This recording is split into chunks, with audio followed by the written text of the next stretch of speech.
Question number 15 जो है discuss कर रहे हैं यहाँ पे। क्वेश्चन में दिया है कि block of mass m1 shown in figure is fastened to the spring and the block of mass m2 is placed against it। यानी कि m1 अच्छे से कनेक्ट किया गया है स्प्रिंग से, लेकिन m2 जो है वो बस कैजुअली यहाँ पे बैठा हुआ है। m2 का कोई परमानेंट कांटेक्ट नहीं है, जब मौका पड़ेगा तो ये निकल लेगा इसको छोड़ के। Find the compression of the spring in the equilibrium position. तो इक्विलिब्रियम पोजीशन में आपको कंप्रेशन बताना है कितना होगा स्प्रिंग के अंदर। देखिए इक्विलिब्रियम का मतलब होता है कि नेट फोर्स इस पूरे सिस्टम पर क्या हो, जीरो के बराबर हो। अब फोर्सेस कौन कौन से लग रहे होंगे? एक तो ग्रेविटी का फोर्स जो है इसके ऊपर लग रहा होगा लगातार m1 plus m2 into g sine theta. सब लोग जानते हैं इस बात को। इस डायरेक्शन में फोर्स ये है, और स्प्रिंग क्योंकि कंप्रेस्ड है तो इस पे इस डायरेक्शन में फोर्स लगाएगी। सो k इंटू एक्स नॉट के बराबर फोर्स इसके ऊपर लग रहा होगा इस डायरेक्शन में।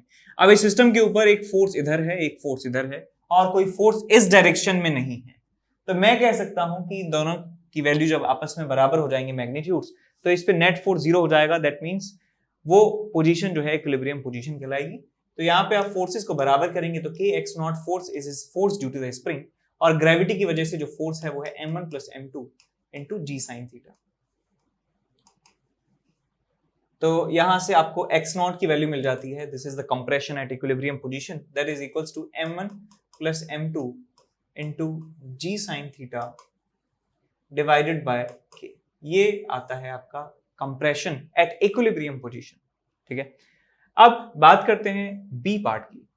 The blocks are pushed a further distance 2 by k m1 plus m2 into g sine theta. यानी कि अच्छा या 2 बाय k ना, यानी कि इस x नॉट का जो दुगना अमाउंट है, देखिए ये क्या लिखा है, this is 2 by k m1 plus m2 g sine theta, और ये क्या लिखा है 1 by k m1 plus m2 g sine theta. यानी कि 2 टाइम्स x नॉट अमाउंट जो है इसको और डिस्प्लेस कर दिया जाता है, और इसको ऐसे धकेल दिया जाता है 2x not amount. Already spring compression में है और करंट कंप्रेशन का दुगना और कंप्रेस्ड कर दिया जाता है। तो आपको बताना है कि find the position where the two blocks separate. तो आपको बताना है कि कौन सी ऐसी पोजीशन होगी जहां पे दोनों ब्लॉक जो हैं सेपरेट हो जाएंगे। सेपरेट होने का मतलब क्या है कि दोनों के बीच में नॉर्मल रिएक्शन जीरो हो जाएगा। तो एक बात तो मुझे समझ में आती है कि जब हम इनको दबा रहे होंगे तब तो इनके बीच में कांटेक्ट लूज होने का कोई चांस ही नहीं है। जब हम इनको छोड़ देंगे, जब ये इस तरफ मूव कर रहे होंगे, तब इनके कांटेक्ट लूज होने का जो है सीन बन रहा है। ये कॉमन सेंस है, आपको समझ में आना चाहिए कि मैं ये देखिए इक्विलिब्रियम पोजीशन है, मैं इनको ऐसे दबाऊंगा तो इनके बीच में कांटेक्ट कभी लूज नहीं होगा।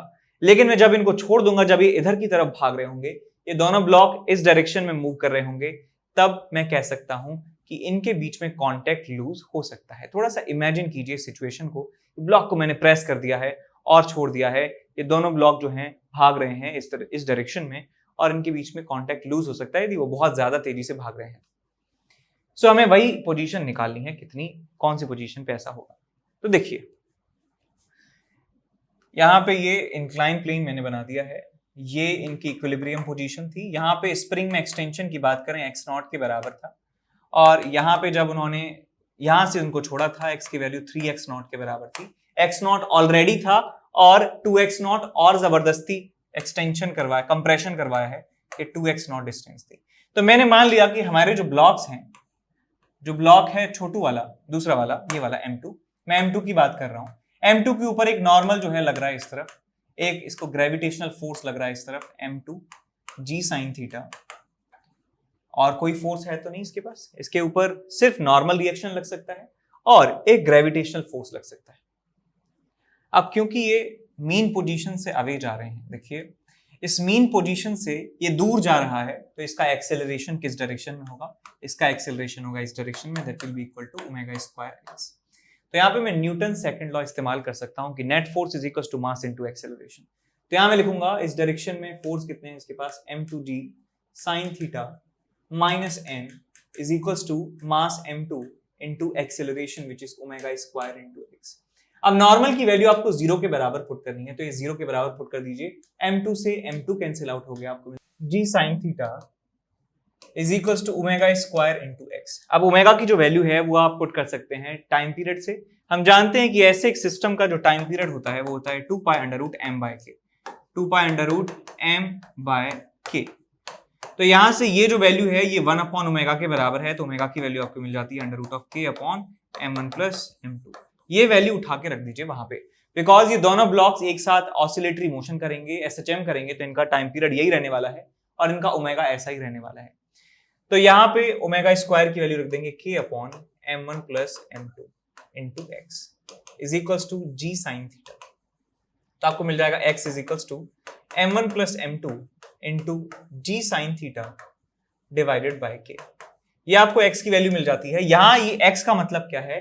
x का मतलब है डिस्प्लेसमेंट फ्रॉम मीन पोजीशन, यानी कि ये जो मीन पोजीशन थी यहां से x अमाउंट जो है वो x डिस्टेंस जो है वो किसके बराबर है? इसके बराबर है। और यही जो था वो क्या था हमारे पास? इक्विलिब्रियम में कंप्रेशन की वैल्यू थी, यानी कि यहां से यहां तक आने में हमें इतना ही डिस्प्लेसमेंट मिला था x नॉट के बराबर। यहां से यहां स्प्रिंग में कंप्रेशन x नॉट था, इसका मतलब ये कौन सी पोजीशन है जहां पे स्प्रिंग नेचुरल लेंथ में है। तो ये वो लोकेशन है जहां पे स्प्रिंग नेचुरल लेंथ में है, या कह सकते हैं कि एसएचएम की मीन पोजीशन से ये x नॉट डिस्टेंस पर ऐसा होगा कि दोनों ब्लॉक्स जो हैं वो कांटेक्ट लूज कर देंगे। इसके बाद तीसरा पार्ट है what is the common speed of the block at the time of separation. इस समय इन दोनों की स्पीड कितनी होने वाली है? इन दोनों की स्पीड के बारे में यदि बात करें तो हमें x की वैल्यू मिल चुकी है बेटा, x की वैल्यू मिल चुकी है, और यहाँ पे फॉर्मूला लगा सकते हैं कि v is equal to omega square A square minus x square.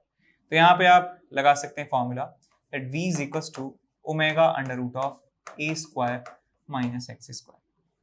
तो यहाँ पे एम्पलीट्यूड आपको मालूम है कि मीन पोजीशन से ये मैक्सिमम कितना जाते हैं 3x नॉट, तो ये जो डिस्टेंस है 2x naught, this is the value of amplitude. So यहाँ पे आप लिखेंगे v is equals to omega under root of A square which is 4x naught square minus x square, यानी कि यहाँ पे x की वैल्यू कितनी है? x की वैल्यू कितनी है? 2x नॉट के बराबर, 2x नॉट के बराबर, ये कंप्रेशन है सॉरी, और यहाँ से लेके यहाँ तक की डिस्टेंस कितनी है? x नॉट के बराबर, आपको मिल जाएगा x नॉट स्क्वायर। ओमेगा की वैल्यू जानते ही हैं, ओमेगा हम कैलकुलेट कर चुके हैं, omega is k by m1 plus m2 का अंडर रूट, और यहां आपको मिल जाएगा ये 4x naught square minus x not square is 3x naught square जिस under root of 3 times x not की वैल्यू कितनी है? इतनी है, m1 plus m2 into g sine theta divided by k। Simplify इसको कर लेंगे तो यहाँ अंडर रूट k से, अच्छा यहाँ पे अंडर रूट नहीं है, ये सिर्फ इतना सा है। अब इसको आप सॉल्व कर सकते हैं बड़ी आसानी से, कोई दिक्कत की बात नहीं। तो यहाँ अंडर रूट के से अंडर रूट के टाइम्स जो है कैंसिल आउट हो जाएगा, और ये जो है इससे कैंसिल आउट हो जाएगा, तो आपको मिलेगा under root of m1 plus m2 divided by under root of k, और यहाँ आपको g sine theta as it is मिलेगा, और आपको अंडर रूट 3 और मिलेगा, under root of 3 into under root of 3। तो ये आंसर आपको मिल जाता है, this is the speed of the blocks. ठीक है, अब चलते हैं अगले सवाल की तरफ। क्वेश्चन नंबर 16 जो है हम डिस्कस कर रहे हैं यहाँ पे। क्वेश्चन नंबर 16 में आपको दिया है कि फिगर है, फिगर में एक स्प्रिंग का constant, spring constant k is equal to 100 newton per meter है, मास यहाँ पे 1 किलोग्राम का इस्तेमाल किया है और इसके ऊपर एक कांस्टेंट फोर्स 10 न्यूटन का लगाया गया है। Find the compression of the spring in equilibrium position. Equilibrium position में कंप्रेशन आपको बताना है। स्प्रिंग पहले नेचुरल लेंथ में रखी हुई थी, जब फोर्स इस पे लगाएंगे तो ये ब्लॉक जो है एक्सेलरेट होगा, एक्सेलरेट होगा तो ये स्प्रिंग जो है इसमें कंप्रेशन आएगा, स्प्रिंग में कंप्रेशन आएगा तो स्प्रिंग इसके ऊपर परे डायरेक्शन में फोर्स लगाएगी, और एक इंस्टेंट ऐसा आ जाएगा, एक इंस्टेंट ऐसा आ जाएगा कि जब दोनों जो फोर्सेस हैं, जितना फोर्स ये लगा रहा है उतना ही फोर्स ये लगा रही है स्प्रिंग, और दोनों फोर्सेस आपस में यदि बराबर हो गए मैग्नीट्यूड्स में, तो हम कहेंगे कि वो पोजीशन इक्विलिब्रियम पोजीशन है। तो मैं मान लेता हूं कि यहाँ पे इक्विलिब्रियम पोजीशन आ चुकी है, यहां से x नॉट चलने पर इक्विलिब्रियम पोजीशन आ चुकी है। इस समय क्या हो रहा है कि फोर्स लग रहा है इस तरफ से F external which is 10 Newton, और इस तरफ से फोर्स लगाया जा रहा है k x नॉट के बराबर, बिकॉज x नॉट के बराबर कंप्रेशन आ चुका है। तो इन दोनों फोर्सेस को आप बराबर कर दीजिए तो आपको मिल जाएगा यहाँ पे k times x not is equal to f। तो यहां से आपको मिल जाता है x not is equal to f by k। f की वैल्यू कितनी है? 10 न्यूटन, और k की वैल्यू कितनी है? 100 इज इक्वल टू 0.1 मीटर, यानी कि आपको 10 सेंटीमीटर आंसर मिल जाता है। This is the this is the value of compression at equilibrium position. तो पहला पार्ट हमने कर दिया solve. A sharp blow by some external agent imparts a speed of 2 meters per second to the block towards the left. Find the sum of the potential energy of the spring and the kinetic energy of the block at this instant. यानी अब इस समय पर क्या होता है कि एक अचानक से हवा चलती है और इसकी स्पीड 2 मीटर पर सेकंड हो जाती है। तो आपको इसी इंस्टेंट पे बताना है कि कितना काइनेटिक एनर्जी और पोटेंशियल एनर्जी का समेशन यहां पर हमें प्रेजेंट है, यानी टोटल मैकेनिकल एनर्जी इस इंस्टेंट पे आपको बतानी है जैसी हवा चलना स्टार्ट हो जाती है। तो हम बता सकते हैं कि kinetic energy plus potential energy at this instant की बात करें तो half into M into V square plus half into K into x square, ये फॉर्मूला इस्तेमाल कर सकते हैं। हाफ इंटू मास कितना है 1 kg, स्पीड कितनी मिली है 2 स्क्वायर प्लस हाफ इंटू के की वैल्यू 100 इंटू एक्स, एक्स कितना है यहाँ पर, एक्स की वैल्यू एक्स नॉट के बराबर है। एक्स नॉट का मतलब है 0.1 मीटर के बराबर, यानी 1/10 का स्क्वायर विच इज 1/100। तो सॉल्व कर लेंगे इसे, 100 से 100 गया, 2 से 2 गया, 2 प्लस आधा 2.5, सो 2.5 जूल के बराबर आपको टोटल मैकेनिकल एनर्जी यहाँ पर प्रेजेंट है इस इंस्टेंट पर। बी पार्ट भी हमने सॉल्व कर लिया है।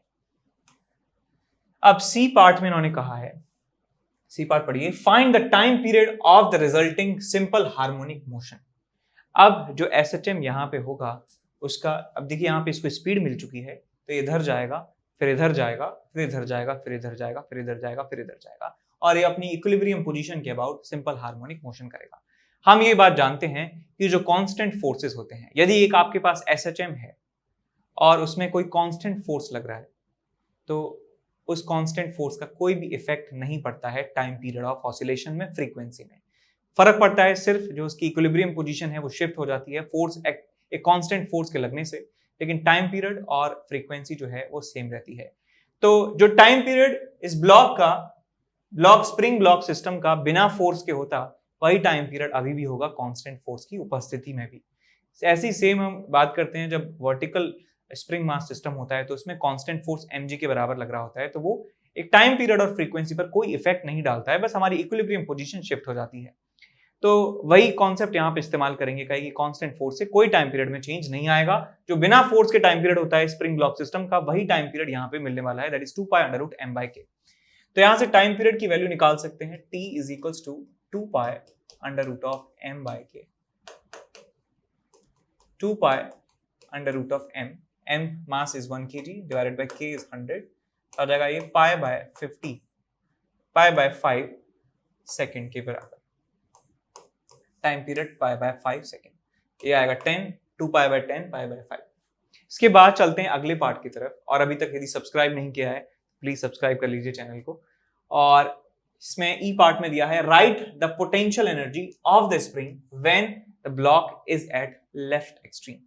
जब हमारा ब्लॉक जो है ये लेफ्ट एक्सट्रीम पर पहुंच जाता है तो आपको ये बताना है कि इसकी पोटेंशियल एनर्जी कितनी होगी, पोटेंशियल एनर्जी कितनी होगी। तो चलिए कैलकुलेट करते हैं कि ये कहां तक जा सकता है, इसकी एक्सट्रीम पोजीशन क्या होगी। एक्सट्रीम पोजीशन का मतलब जहां पे इस ब्लॉक की वेलोसिटी 0 हो जाए, इस ब्लॉक की वेलोसिटी 0 हो जाए, वो पोजीशन हमें कैलकुलेट करनी है। तो हम वर्क एनर्जी थ्योरम का इस्तेमाल यहाँ पे कर सकते हैं।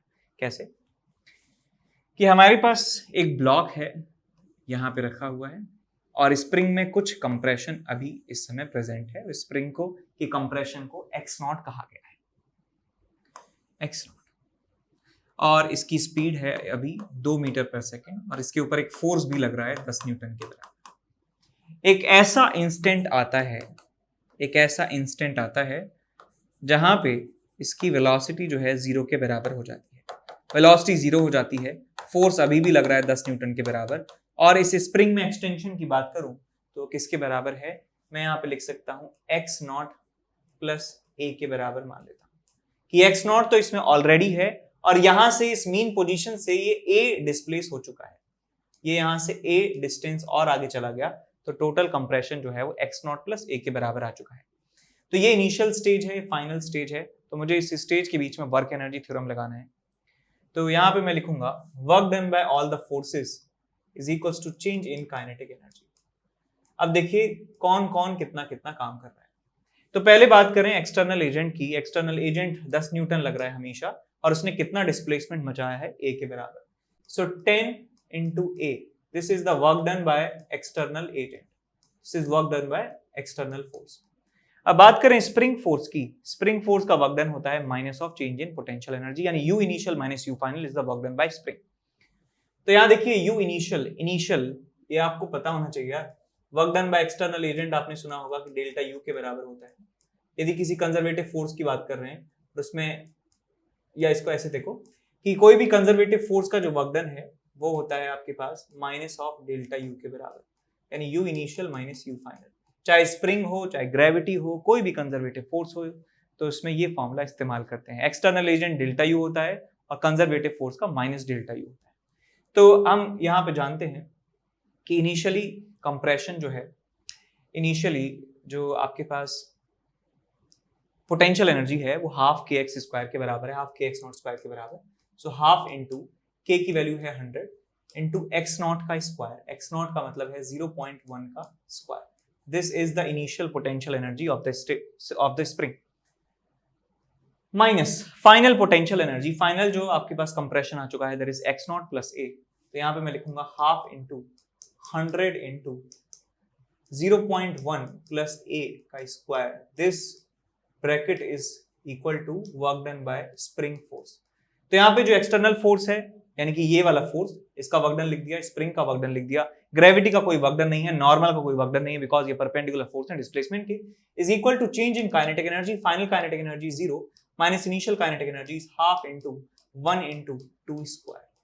अब ये इक्वेशन हमें सॉल्व करनी है, ठीक है। तो यहां से 2 से 2 कैंसिल आउट हुआ और यहां पे आपको मिल जाता है, देखिए 10 इंटू ए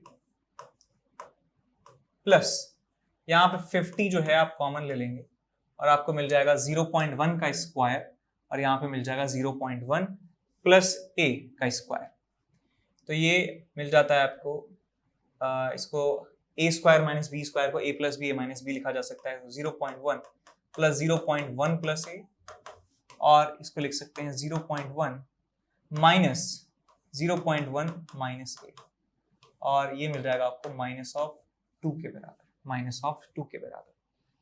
अब इसे आप सॉल्व कर सकते हैं, ये दोनों आपस में कैंसिल आउट हो गए हैं। ये बन गया आपका 0.2 इंटू ए, इसको यहाँ मल्टीप्लाई करेंगे माइनस ए से, सो माइनस ऑफ 0.2 इंटू ए, और माइनस में ए स्क्वायर, और यहाँ पे क्या आपके पास 50, यहाँ पे क्या आपके पास 10a, और यहाँ पे क्या आपके पास -2। सब सामान जो है इधर ले जाएंगे। सो यहाँ पे आपको मिल जाता है, इधर जाएगा 50a स्क्वायर, 50a स्क्वायर। ये 0 से 10, 10a इधर जाएगा, -10a है तो +10a हो जाएगा, +10a, और ये 10a इधर जाएगा तो -10a हो जाएगा, और ये -2 ऑलरेडी है, इज इक्वल्स टू 0। तो 10a आपस में कैंसिल आउट हो जाएंगे, आपको एम्पलीट्यूड की मिल जाती है वैल्यू 1/25 के बराबर। 1/25 मीटर जो है आपको एम्पलीट्यूड मिल जाता है। यदि सेंटीमीटर की बात करें तो एम्पलीट्यूड मिल जाएगा आपको 4 centimetre. This is the value of amplitude. अब आपसे पूछा गया था कि इस समय इसका पोटेंशियल एनर्जी कितना है, तो इस समय पोटेंशियल एनर्जी इसके बराबर है, तो ये वैल्यू जो है आप पुट कर सकते हैं। वो पहले 10 सेंटीमीटर था, 4 सेंटीमीटर और जुड़ चुका है, सो आपको पोटेंशियल एनर्जी मिल जाती है। Potential energy is equal to half into K into x square. Total जो इसका कंप्रेशन है दैट इज 1/100, 10/100 प्लस 4/100 का स्क्वायर। सो इट्स 14/100 इंटू 14/100, और ये मिल जाएगा आपको 100 इंटू 1/2। सो 100 से 100 गया, और 14 इंटू ये आपके पास 7 बार चला गया, तो आ गया 28, 8, 2, 98 डिवाइडेड बाय 100।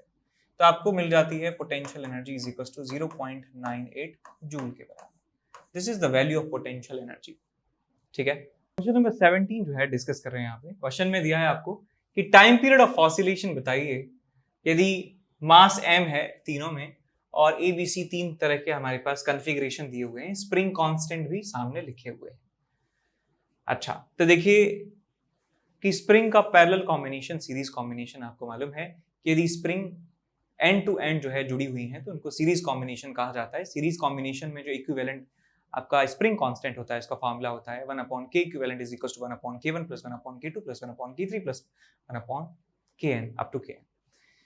और जब स्प्रिंग जो है पैरेलल कॉम्बिनेशन में जुड़ी है, पैरेलल टू इटसेल्फ जुड़ी है, यानी कि एक स्प्रिंग को x यदि हम कंप्रेस करेंगे तो दूसरी स्प्रिंग भी x अमाउंट से कंप्रेस हो जाती है। तो ऐसे कॉम्बिनेशन को पैरेलल कॉम्बिनेशन कहा जाता है। ऐसे कॉम्बिनेशन में जो स्प्रिंग का इक्विवेलेंट कांस्टेंट होता है that is called k1 plus k2 plus k3 plus k4 plus k5 up to kn।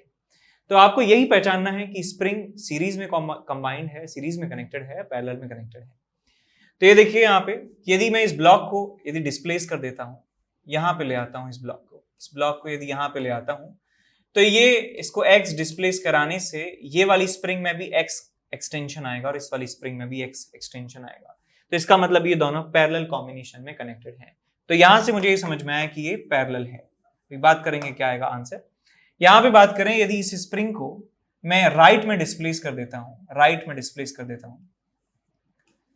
तो ये x डिस्प्लेस यदि मैं कर देता हूं तो इस वाली स्प्रिंग में खिंचाव आएगा, एक्सटेंशन आएगा x के बराबर, और इस स्प्रिंग में जो है कंप्रेशन आएगा x अमाउंट से। तो एक्सटेंशन की वजह से फोर्स इस ब्लॉक पर लगेगा इस डायरेक्शन में kx, और कंप्रेशन की वजह से भी इस डायरेक्शन में फोर्स लगेगा kx, तो 2kx के बराबर फोर्स लगेगा। यहां पे भी जो रीस्टोरिंग फोर्स था वो 2kx के बराबर था, यहां पे भी 2kx के बराबर है। तो ये भी आपका पैरेलल कॉम्बिनेशन है, ध्यान रखना है इसको। This is also parallel combination जिसमें दोनों स्प्रिंग जो है मिल जा रही हैं, एक दोनों जो है फोर्स लगा रही हैं एक ही डायरेक्शन में। अब यहां बात करें, यहां एंड टू एंड कनेक्शन हो रहा है, इसका मतलब ये सीरीज कॉम्बिनेशन है। सीरीज कॉम्बिनेशन है, याद रखें सीरीज कॉम्बिनेशन में यदि स्प्रिंग इसमें एक्सटेंशन x1 है और इसमें एक्सटेंशन x2 है, तो यहाँ पे k1 x1 की जो वैल्यू है वो k2 x2 के बराबर होती है। ठीक, तो यहाँ पे हम लिख सकते हैं पैरेलल कॉम्बिनेशन के लिए k इक्विवेलेंट का फॉर्मूला होता है k1 प्लस k2। तो यहाँ k इक्विवेलेंट आ जाएगा k1 प्लस k2, यहाँ पे भी आ जाएगा k1 plus k2 k equivalent, और यहाँ पे k इक्विवेलेंट के लिए लगा सकते हैं 1/k equivalent is equal to 1/k1 plus 1/k2। तो यहाँ पे k इक्विवेलेंट की वैल्यू मिल जाएगी आपको k1 k2 divided by k1 plus k2। आपको निकालना है टाइम पीरियड, निकालना क्या है, टाइम पीरियड निकालना है। तो आप क्या करेंगे, इस दोनों स्प्रिंग की जगह एक सिंगल स्प्रिंग से इसको रिप्लेस कर सकते हैं। यहाँ पे भी इन दोनों स्प्रिंग की जगह हम सिंगल स्प्रिंग से रिप्लेस कर सकते हैं, यहाँ भी इन दोनों स्प्रिंग की जगह सिंगल स्प्रिंग से रिप्लेस कर सकते हैं जिनकी स्प्रिंग कांस्टेंट ये है। तो आपको यहाँ टाइम पीरियड मिल जाएगा 2π√m/k इक्विवेलेंट। यहाँ मिलेगा आपको time period t is equal to 2π√m/k equivalent k1 plus k2, और यहाँ आपको मिल जाता है time period t is equal to 2π√m/k equivalent that is k1 k2 k1 plus k2। ठीक, तो ये पूरा जो है टाइम पीरियड हमने तीनों सिस्टम्स का निकाल लिया है। इसके बाद चलते हैं अगले सवाल की तरफ। अगले सवाल में दिया है कि spring shown in figure is unstretched when a man starts pulling on the cord. तो स्प्रिंग रेस्ट में थी, अनस्ट्रेच्ड थी, एक पर्सन जो है इसको खींचना स्टार्ट करते हैं, इसका मास जो है कैपिटल M के बराबर है। Man exerts a constant force F, तो ये F फोर्स के बराबर एक्सर्ट करते हैं फोर्स। तो आपको टाइम पीरियड बताना है फोर्स का और एम्पलीट्यूड बताना है।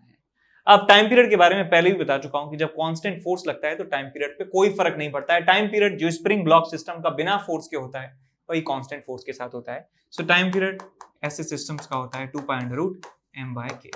तो टाइम पीरियड तो ये आ गया। अब बात कर रहे हैं यहाँ पे एम्पलीट्यूड की। एम्पलीट्यूड का मतलब है कि जहां पे जो वेलोसिटी इसकी 0 के बराबर हो जाएगी वो आपको पॉइंट कैलकुलेट करना है। तो मैं मान लेता हूं कि यहाँ पे एक्सटेंशन जो है 0 के बराबर था, एक्सटेंशन 0 था स्प्रिंग में, x इज इक्वल टू 0, और एक ऐसा मोमेंट आएगा जहां पे स्प्रिंग में एक्सटेंशन जो है आ जाएगा कुछ, मान लीजिए x डैश के बराबर, x डैश के बराबर, और यहाँ पे इसकी वेलोसिटी जो है 0 के बराबर हो जाएगी। यहाँ पे वेलोसिटी इसकी 0 के बराबर हो जाएगी। तो यहां से यहाँ के बीच में वर्क एनर्जी थ्योरम लगा सकता हूं। So work done by external agent, work done by this external force, this is equal to F into कितना चल गए हैं, x डैश चल चुके हैं, plus work done by spring, spring को अनस्ट्रेच्ड पोजीशन से खींच दिया है x डैश अमाउंट से, तो हम यहाँ पे लिख सकते हैं हाफ इनटू स्प्रिंग खींचा इधर है, स्प्रिंग फोर्स इधर है, so minus of half k into x dash का स्क्वायर, ये स्प्रिंग का वर्क डन हो गया, is equal to change in kinetic energy, पहले भी रेस्ट पे था बाद में भी रेस्ट पे है तो 0 के बराबर, x डैश से x डैश खत्म हो गया, x डैश की वैल्यू मिल जाती है आपको 2F/k के बराबर। तो यहां से लेके यहां तक की डिस्टेंस जो है 2f/k के बराबर है, लेकिन ये एम्पलीट्यूड नहीं है। एम्पलीट्यूड कैलकुलेट किया जाता है मीन पोजीशन से, इक्विलिब्रियम पोजीशन से। तो आप इक्विलिब्रियम पोजीशन फाइंड कीजिए पहले इसकी। इक्विलिब्रियम पोजीशन वो पोजीशन है जहां पे 4 0 के बराबर है। तो यदि मैं यहां पे मान लेता हूं कि 4 0 के बराबर है, यहां से यहां तक की डिस्टेंस x0 के बराबर है, तो इसके ऊपर फोर्स लगेगा k इंटू x0 के बराबर, यहां पे फोर्स लगेगा f के बराबर। सो x0 की वैल्यू मिल जाएगी आपको f/k, यानी यहां से f/k डिस्टेंस पर इक्विलिब्रियम पोजीशन है और यहां से 2f/k डिस्टेंस पर एक्सट्रीम पोजीशन है। तो इनके बीच का जो डिस्टेंस है मैं बता सकता हूं कितना होगा, f/k। यहां से यहां तक का डिस्टेंस मीन पोजीशन से इक्विलिब्रियम पोजीशन से जहां पे वेलोसिटी 0 होती है, इस पोजीशन के डिस्टेंस को एम्पलीट्यूड कहा जाता है। तो एम्पलीट्यूड आपको मिल जाएगा f/k के बराबर। This is the value of amplitude. तो पहला पार्ट हमने सॉल्व कर लिया है। उसके बाद उन्होंने कहा है कि the energy stored in the spring when the block passes through the equilibrium position. जब ये यहां से पास करता है तो स्प्रिंग के अंदर एनर्जी स्टोर्ड आपको बतानी है। तो इस समय स्प्रिंग में खिंचाव कितना है, x0 के बराबर है। x0 की वैल्यू कितनी है, f/k। मैं लिख सकता हूं half into k into x square, f/k का स्क्वायर, f²/k²। k से मर गया k, आपको मिल जाएगा f²/2k। This is the potential energy stored when it passes through the equilibrium position. इसके बाद उन्होंने सी पार्ट पूछा है, kinetic energy of the block at this position. इस पोजीशन पर काइनेटिक एनर्जी कितनी होगी, ये आपको कैलकुलेट करना है। अब ये कैलकुलेट कर सकते हैं आप इस्तेमाल करके वर्क एनर्जी थ्योरम। यहां से यहां के बीच में वर्क एनर्जी थ्योरम लगाऊंगा, तो यहां लिखूंगा यहां से यहां तक का वर्क डन कितना है, F into displacement f/k। Spring का वर्क डन जो है यहां से लेके यहां तक लिख सकता हूं minus of half k into x² f²/k² is equal to change in kinetic energy. यहां पे काइनेटिक एनर्जी कितनी है, लिख सकता हूं हाफ mv² माइनस यहां पे काइनेटिक एनर्जी कितनी थी, 0। तो यहां से देखिए आपको क्या मिलेगा, f²/k, और यहां मिलेगा आपको k से k, f²/2k is equal to half mv²। सिर्फ काइनेटिक एनर्जी पूछ के तो आपको मिल जाएगा answer f²/2k। This is the kinetic energy when it is eight equilibrium position. तो हमारा आंसर f²/2k आ जाएगा इसका भी। अब इसके बाद चलते हैं अगले सवाल की तरफ, that is question number 19। Question number 19 में कहा है कि पार्टिकल m मास का यहाँ पे अटैच किया गया है 3 स्प्रिंगों से। A, B और C इक्वल फोर्स कांस्टेंट है K और दिखाया गया है फिगर में। If the particle is pushed slightly against the spring C। अब इस पार्टिकल को, इस ब्लॉक को इस डायरेक्शन में डिस्प्लेस कर दिया जाता है और छोड़ दिया जाता है। तो आपको टाइम पीरियड ऑफ ऑसिलेशन बताना है कितना होगा। टाइम पीरियड ऑफ ऑसिलेशन बताना है कितना होगा। अब ये देखिए बेटा, यदि यहाँ पे ये 90 डिग्री के बराबर एंगल है, ये आपके पास 45 है, तो ये एंगल भी कितना होगा, 45 के बराबर। अब यदि मैं इसको x इस डायरेक्शन में डिस्प्लेस करता हूं, यदि मैं इसको x इस डायरेक्शन में डिस्प्लेस करता हूं, तो क्या होगा, ये वाली स्प्रिंग में भी एक्सटेंशन आएगा, इस वाली स्प्रिंग में भी एक्सटेंशन आएगा, इस वाली स्प्रिंग में कंप्रेशन आएगा। समझ गए बात?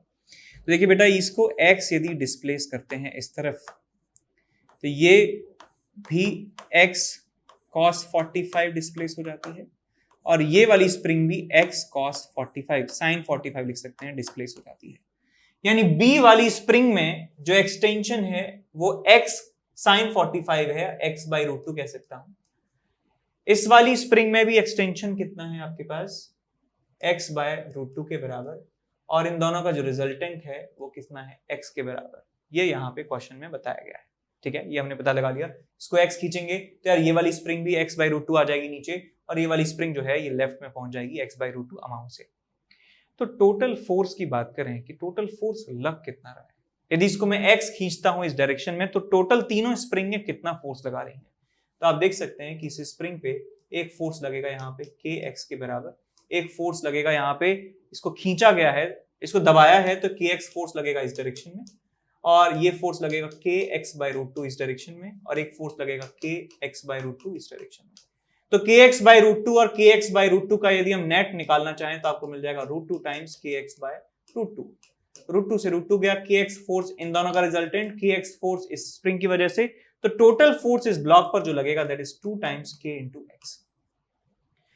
तो बात यहां पे ऐसी हो रही है कि यदि हम डिस्प्लेस कर रहे हैं कि x इस अमाउंट में, तो 2kx के बराबर फोर्स इस डायरेक्शन में लग रहा है। तो ये एक ऐसी बात हो गई कि आपके पास एक ऐसा सिस्टम है जिसको आपने कंप्रेस किया है x अमाउंट से, और इस पे फोर्स लग रहा है 2kx। इसका मतलब एक स्प्रिंग यहाँ पे 2k अमाउंट की लग रही है। एक 2k स्प्रिंग कांस्टेंट्स की स्प्रिंग यहाँ पे लग रही है और उसको x डिस्प्लेस करने पर 2kx के बराबर फोर्स लगा रही है, ऐसी सिचुएशन यहाँ पे बन रही है।